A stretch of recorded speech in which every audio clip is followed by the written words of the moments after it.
Welcome to the castle. My name is Nightsaber Z42 and this is Character Vault, a series where I go through the entire character creation process from start to finish in various tabletop role-playing games. And today we're going to be taking a look at mcdm's Draw Steel. This is a tactical role-playing game that takes a lot of inspiration from Dungeons & Dragons 4th edition while also bringing some new things to the table. Anyways, let's go ahead and pop this book open and see what the whole process entails. Here we are in Chapter 2, Making a Hero, and these few pages really lay out the whole process. So first thing you're going to do is come up with a concept, or you're just going to think about what your character is going to be. You're going to choose an ancestry, culture, career, and class, and each one will actually give you a variety of different things like a language or some skills or some abilities that your character can use. You also choose a kit if your class gives it to you, and really a kit is just equipment or a fighting style. It does grant you a signature ability as well as bonuses to some of your stats. Then you're going to add your free strikes or your basic attacks with a melee weapon or a ranged weapon. And really everything you need is already right there. So you can pre-fill your character sheet with those two different attacks. You can add a complication. This is something that's dramatic that your character has going for them. Maybe like part of their backstory or something like that. You don't have to use one, but it does give your character a little bit of interesting flavor. Then you're going to determine your details such as backstory and your personality and appearance, and finally you're going to make connections with the rest of the gaming group. Of course, since I'm only creating one character by myself, I'm going to be skipping that last part. Let's talk about ancestries for a moment. We have 12 ancestries to choose from, such as your standard human, we have devils, polders, time raiders, orcs, wood elves, high elves, dragon knights, mnemonics, dwarves, hakans, and revenants. Now, some of those might seem familiar. Some of them might look familiar, but sound totally different. And that's okay. We can equate devil to being tieflings in Dungeons & Dragons terms, or the polder in terms of halflings. But time raiders and mnemonics, those are completely different than anything I've seen before. And hey, that's okay. It's mcdm's world and I'm just here to play in it. Each ancestry will kind of start off with a little blurb about said ancestry, some flavor text, especially since this world is fairly different than anything that's I've actually read through. And then you're going to choose some traits. And this is kind of where you diversify your ancestry. For example, the devil traits, they have a signature trait, Silver Tongue, and then you can purchase these other traits. So you have 3 ancestry points to spend on the following traits. A barbed tail costs 1 point, beast legs cost 1 point, glowing eyes cost 1 point, hell sight costs 1 point, impressive horns cost 2 points, prehensile tail costs 2 points, and wings cost 2 points. And some of these traits will actually have things tied to them like attacks. So for example, glowing eyes, whenever you take damage from a creature, you can use this triggered action to deal that creature's psychic damage equal to 1d10 plus your level. So as I've stated before, we have things like the devils, we have dragon knights, dwarves, we have wood elves, we have high elves, we have the hakans, which are like these 9-foot tall living statues. We have, let's see, humans, that's pretty standard. We have the mnemonics, who are like this, I want to say steampunk-like. Their bodies are very unusual. They're almost like android-ish, if that makes any sense. We have orcs. We have polders, which are halflings, which can actually meld in the shadows, which is always nice.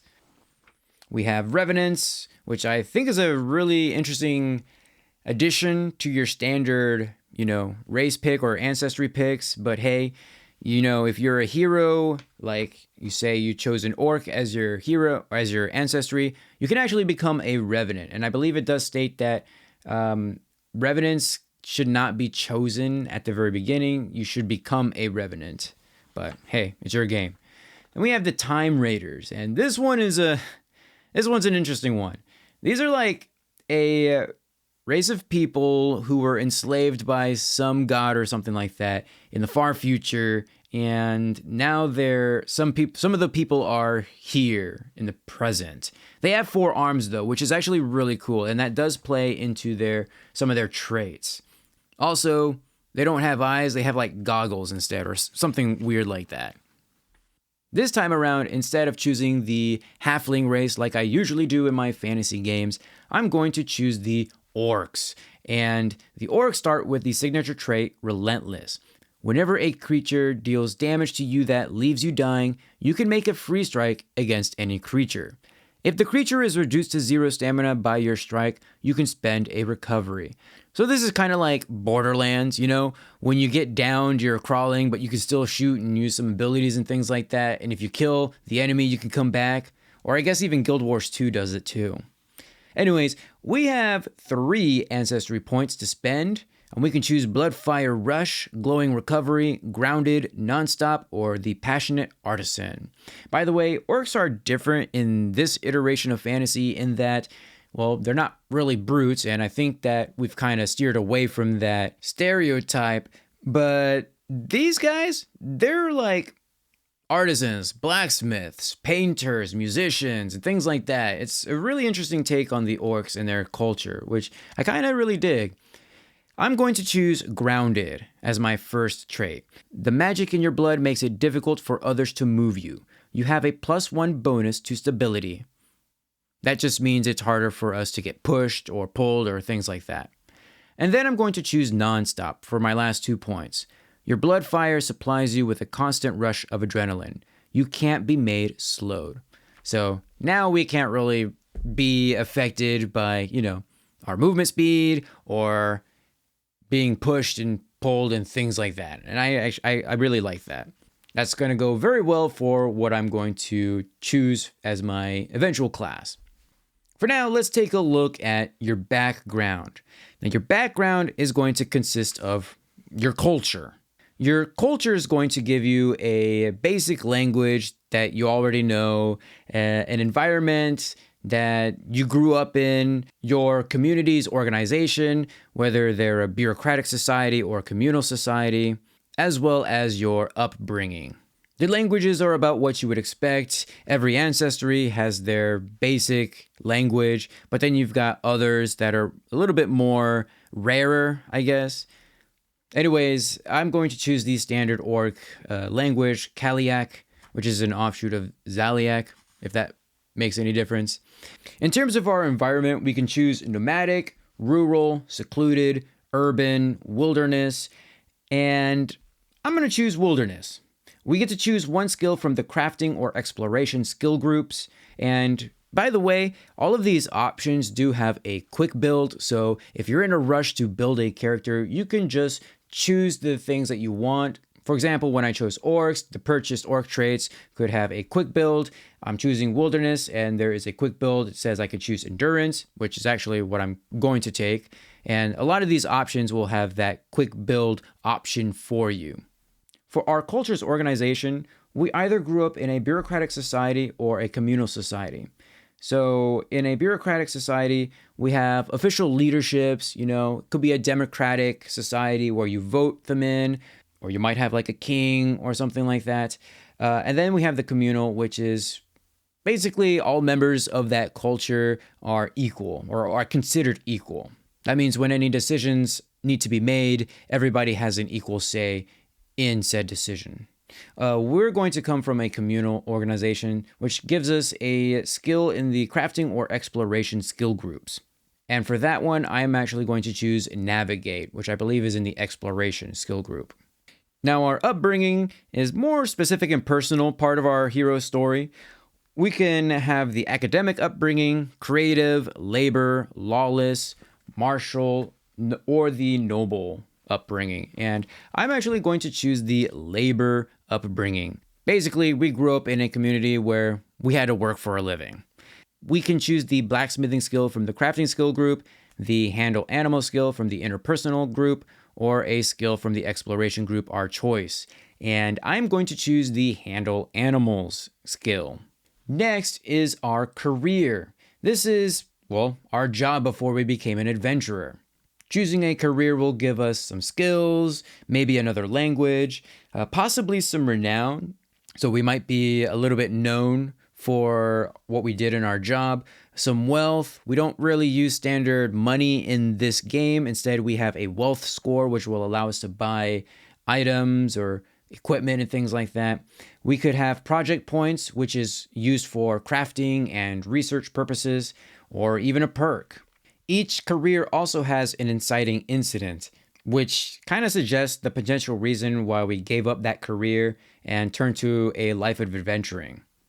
We have the agent, aristocrat, artisan, beggar, criminal, disciple, explorer, farmer, gladiator, laborer, mage's apprentice, the performer, politician, sage, sailor, soldier, warden, and the watch officer.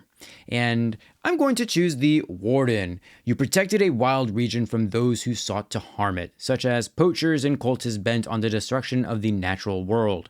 Knowing your land well, you could also serve as a guide or the leader of a rescue party for those wandering the wilds. And of course, there's a couple of questions that we could answer to help define our background within that career, but we gain the following benefits. Skills. We can choose nature from the lore skill group, plus 1 skill from the exploration group and 1 skill from the intrigue group. So we automatically get nature. From the exploration group, I'm going to choose heal.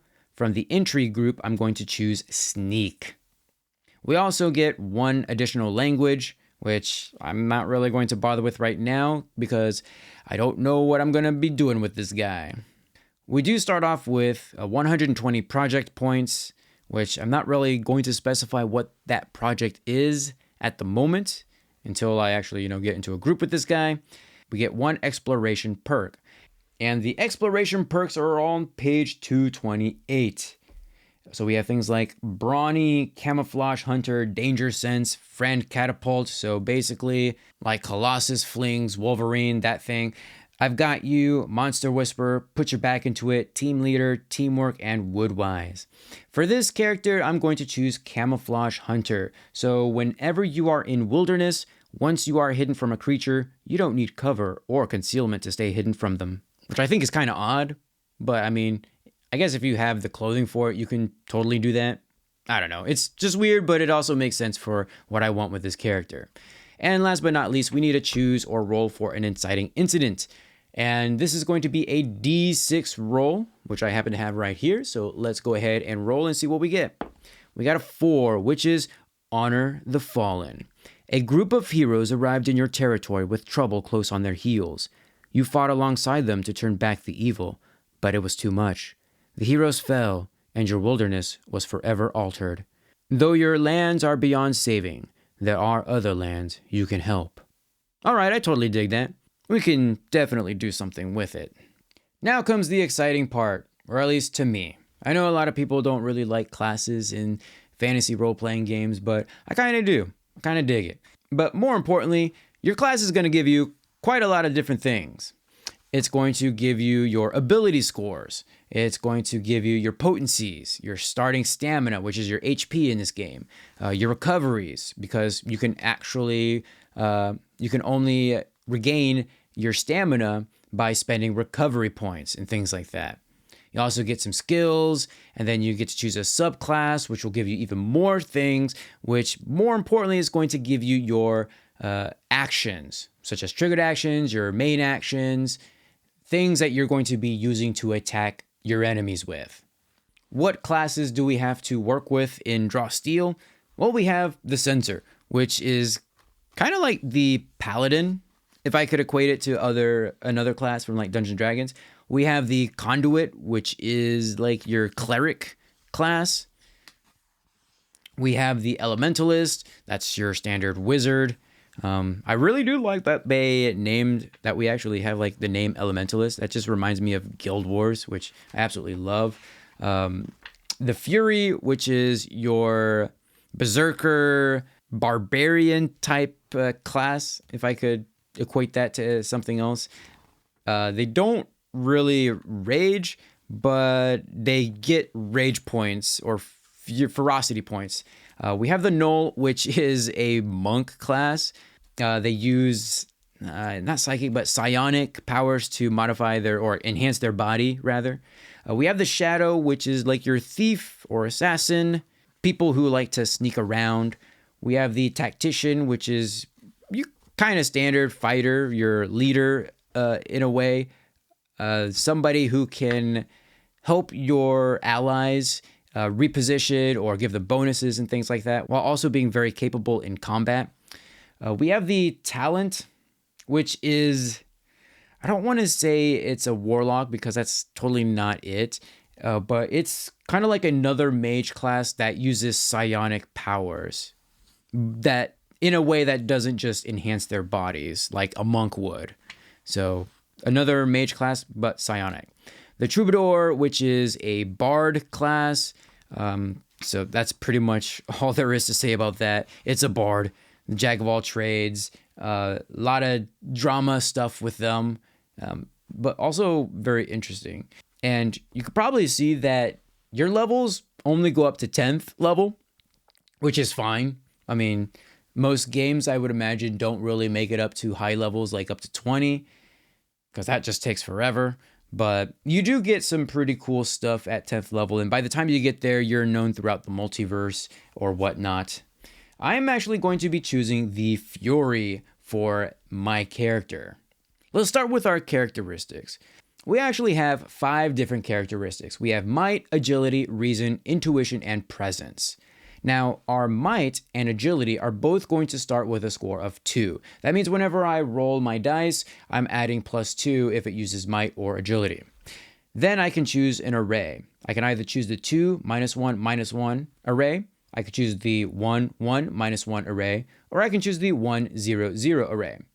I'm going to choose the 1, 0, 0 array because I want to give Reason 0, I want to give Intuition a 1, and I want to give Presence a 0.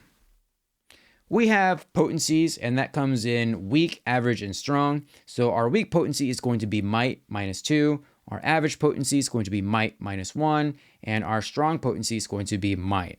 And I'll be covering all of this when I actually go into my review or overview for Drawsteel. Then we have our starting stamina at first level, which is 21. And we get a set amount of stamina that we gain at second level and higher, which is going to be 9. And finally, we have our recoveries. This is essentially how many times we can recover our stamina. And we recover, I think it's like a third of our stamina every time we use a recovery. Well, we have 10 recoveries to spend. And some abilities will allow us to use a recovery in combat, but we're mostly going to use that when we take a break or something like that. The only way we can gain recoveries or regain our recoveries is by taking a respite. And then, of course, we have skills that we can gain. We gain the nature skill by default, and I'm actually going to go ahead and give myself a different skill because I already have the nature skill. It does have to be from the same category, if I remember correctly. So from the lore category, I'm going to choose monster. And then we choose any 2 skills from the exploration or intrigue skill groups. And I believe I chose hide from the intrigue skill and track from the exploration skill group. At first level, we gain the following features. Primordial aspect. You are a product of customs older than warfare, older than civilization, older than most of the world. You have undergone a rite of passage that revealed the building blocks of the timescape, the primordial chaos, and that left an aspect of that chaos inside you. You choose a primordial aspect from the following options, each of which grants you a skill. We have Berserker, Reaver, and Stormright. In addition to that, we gain a heroic resource, and every class has a different heroic resource. This is a resource that you can spend to activate certain abilities granted by your class. And for the Fury, it's Ferocity. Now, because we spend this resource to activate abilities, we have to have some way to generate it. And every class has something a little bit different. For the Fury, basically, at the start of each of our turns, we're going to gain 1d3 ferocity. Additionally, the first time in each combat round that we take damage, we gain 1. And the first time we become winded or are dying in an encounter, we gain 1d3 ferocity. By the way, any remaining heroic resources just go away at the end of the encounter. Now, the Fury also grants us a different way to utilize our heroic resource, ferocity. If we accumulate a certain amount of ferocity, or at least in terms of the Berserker and Reaver, we gain additional benefits. So, for example, if we're in the Berserker subclass, if we have 2 ferocity, whenever you use the knockback maneuver, the forced movement distance gains a bonus equal to your might score, which is nice. The Stormlight doesn't have that aspect, but that's okay. I chose the Berserker. I like to be the rage. You channel the ferocity into physical might, acting as a living version of the forces that shape the world. And we also have the lift skill. I totally forgot to add that to my character sheet. Now, your primordial aspect, so Berserker, Reaver, or the Stormlight, will grant you 2 features. For the Berserker, we get a kit and the primordial strength feature. So our kit is just something that we can choose, and I'm going to choose Panther, and I'll get into more details on that here in a little bit, but you can find the kits on Chapter 6. I also have the Primordial Strength feature, so whenever you damage an object with a weapon strike, the strike deals extra damage equal to your might score.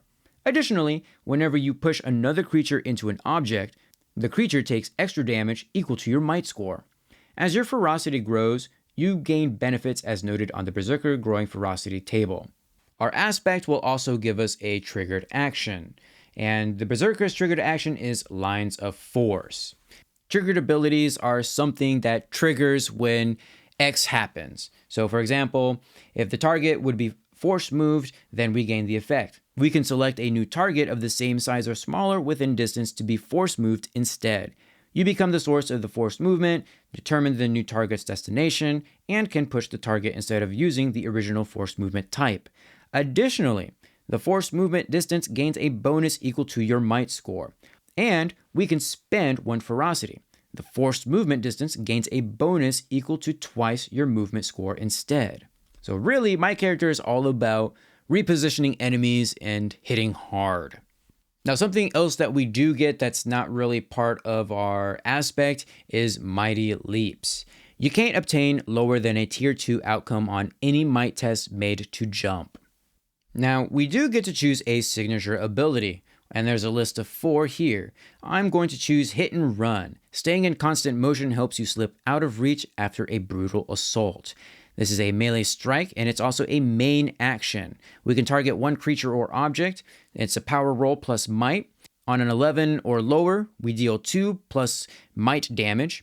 On a 12 through 16, we deal 5. On a 12 through 16, we deal 5 plus might damage. And on a 17 and above, we deal 7 plus might damage. If their agility potency is less than strong, they are slowed, and the save will end that. And an effect is you can shift 1 square. So really going in, hitting things hard, and getting out. Then we have our heroic abilities. We get to choose a 3 ferocity cost ability, and we can choose a 5 cost ability. I'm going to choose Back as my 3 cost ferocity. You hew about you with your mighty weapon, hurling enemies backwards. This is a main action. We can target each enemy in a burst area of 1, so basically adjacent to us. It's a power roll plus might. On an 11 or less, we deal 5 damage. On a 12 through 16, we deal 8 damage and we push 1. And on a 17 and above, we deal 11 damage and push 3. And considering that we have things that scale with our push, this is going to be really effective for us. For my 5 ferocity cost ability, I'm going to choose Blood for Blood. See how well they fight after you've bled them dry. This is a main action that targets 1 creature or object in melee distance 1. This is a power roll plus might, and on an 11 or less, we deal 4 plus melee damage. With a melee potency weak, we deal bleeding and weakened, a save will end. On a 12 through 16, we deal 6 plus melee damage. Might is less than average potency, we deal bleeding and weakened, save ends. And on a 17 and above, we deal 10 plus might damage. Again, might less than strong potency will deal bleeding and weakened, save ends. An additional effect is you can deal 1d6 damage to yourself to deal an extra 1d6 damage to the target. And that's everything that we get from our class. Of course, every level we get something new. This will be either some new features or some new abilities that we can use in combat, which is really nice. Now let's talk about our kit for a moment. We chose the Panther kit as part of our Berserker aspect. If you want a good balance of protection, speed, and damage, the Panther kit is for you. This kit increases your stamina not by wearing armor, but through the focused battle preparation of body and mind, letting you be fast and mobile while swinging a heavy weapon at your foes. For equipment, you wear no armor and wield a heavy weapon. For our kit bonuses, we get +6 stamina per echelon, we get a +1 to our speed, +1 to our stability, and our melee damage bonus is +0, +0, +4. So that means on an 11 or less, we deal 0. On a 12 through 16, we deal +0. But on a 17 and above, we deal +4 bonus damage. We also have a new signature ability, Devastating Rush. The faster you move, the harder you hit. This is a main action that targets one creature or object with a melee range of 1. This is a power roll plus might or agility. On an 11 or less, we deal 3 plus might or agility damage. On a 12 through 16, we deal 6 plus might or agility damage. And on a 17 and above, we deal 13 plus might or agility damage. And our additional effect is you can move up to 3 squares straight toward the target before this strike, which deals extra damage equal to the number of squares you move this way. So it's basically like a charge. Now, the last thing that I'm going to do in terms of my character is the complication. And this is a D100 roll. I actually did not roll for this one. I wanted something quite specific to my character. But there's a whole list, 100 to be exact, of different complications. And these will get you a benefit and a drawback. So I'm going to choose the Hunter as my complication. You are hunting someone or something, perhaps a wanted criminal, a person who wronged you, or a dangerous monster or beast. You won't rest until you face off against your enemy. We can choose our benefit. We can have the interrogate skill. We can choose alertness, eavesdrop, search, or track skill from the intrigue skill group, or we can choose criminal underworld, rumors, or society from the lore skill group. Whichever skill that we choose, we gain an edge on tests made to find or learn clues about our quarry. And I'm going to choose the alertness skill. Our drawback is you are so obsessed with finding your quarry that you take a bane on any test made to track other creatures. That's kind of brutal. But that also concludes our character creation. So let's take a look at the final character sheet. Here we are in 5 pages of glory. And boy, oh boy, do I really like PDF character sheets, especially ones that are form fillable, because there was a lot to write. Okay, so our character's name is Kor. He is an orc of the Fury class and is a berserker who was a warden. He's also level 1. His might is +2, his agility is +2, his reason 0, his intuition is +1, and his presence is +0. He's a medium-sized creature with a speed of 6, and our stability is, I believe, 2 because we have 2 different features that gave us +1 stability. So that's, whoops, my bad. Our stamina is 27. Our recoveries is 10. And we regain 9 stamina whenever we spend a recovery. Because remember, it's 1/3 of your max HP. We don't have any heroic resources to track, but if we did, it would be ferocity. And we don't start with any surges. Our kit is the Panther kit. And I chose like a heavy axe or something like that. We don't wear any armor, but we do get +1 speed, +6 stamina, and +1 stability. We do have additional melee damage bonus, so +0, +0, and then +4 for that 17 and above. And we also gain the Devastating Rush main action. Our potency is -2 for weak, -1 for average, and 0 for strong, and that's all for might. We don't have any conditions right now because we haven't really started playing. But we do have some class features. For example, we have ferocity. So at the start of an encounter, we gain ferocity equal to victories. At the start of each of our turns, we gain 1d3 ferocity. And the first time each round we take damage, we gain 1 ferocity. And the first time each encounter we become winded or dying, we gain 1d3 ferocity. At the end of the encounter, we lose any remaining ferocity. We are the Berserker aspect, so we have growing ferocity, and that table's on page 132. We also have the primordial strength, so we deal extra plus might damage, and we also have mighty leap, so we can't obtain lower than tier 2 on might tests to jump. I do really like that this character sheet kind of does a pretty good job of showing you what you can do.